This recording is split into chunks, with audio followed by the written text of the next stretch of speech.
kapatid, bago ko wakasan ito, sapagkat nakataya nito ang ating buong pag-asa. Mahalin ninyo ang inyong mga anak. Sundin ninyo ang sinabi ng Diyos. Bigyan niyo sila ng takot sa Diyos. Bigyan niyo sila ng pusong banal.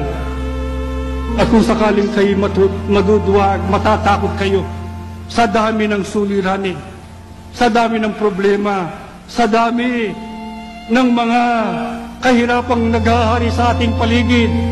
Alam ba ninyo kung gaanong pagmamalasakit ang maasahan natin sa Diyos? Yayamang siya napakalapit sa atin. Pakinggan ninyo ang sabihin ng Diyos.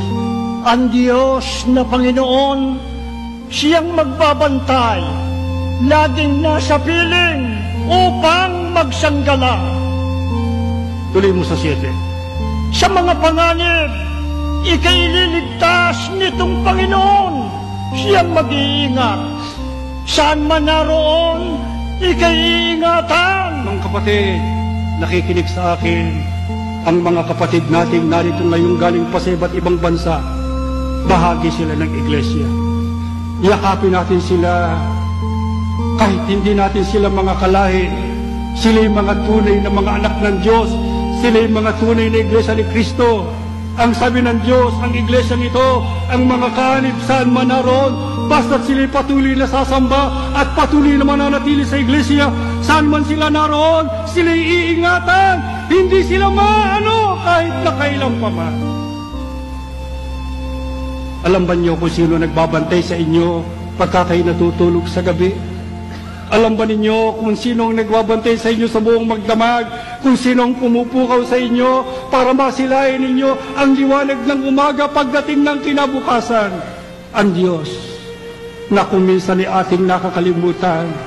Pagkahirap na hirap tayo, sinisisi pa natin siya. Inaaglahi ng iba't tinatalikuran, iniiwan ng paglilingkod. Pero ang Diyos buong tiyaga, nakamasid sa iglesyang ito, tinitignan niya ang mga mahal niyang mga anak. Ano sabi niya? Ako magbabantay, ako magsasanggalang, ako magliligtas sa inyo sa lahat ng panganib. Mga kapatid, ano ang suliranin ninyo ngayong umaga? Ano ang gusto ninyong sabihin sa Diyos na nagpakilala sa atin ngayon? Meron ba kayong gustong isumbong sa Kanya? Meron ba kayong gustong isakdal sa Kanya? Meron bang mabigat na ligalig ang inyong buhay? Meron ba kayong pasampasan na hindi na ninyo makaya? Ama, halika.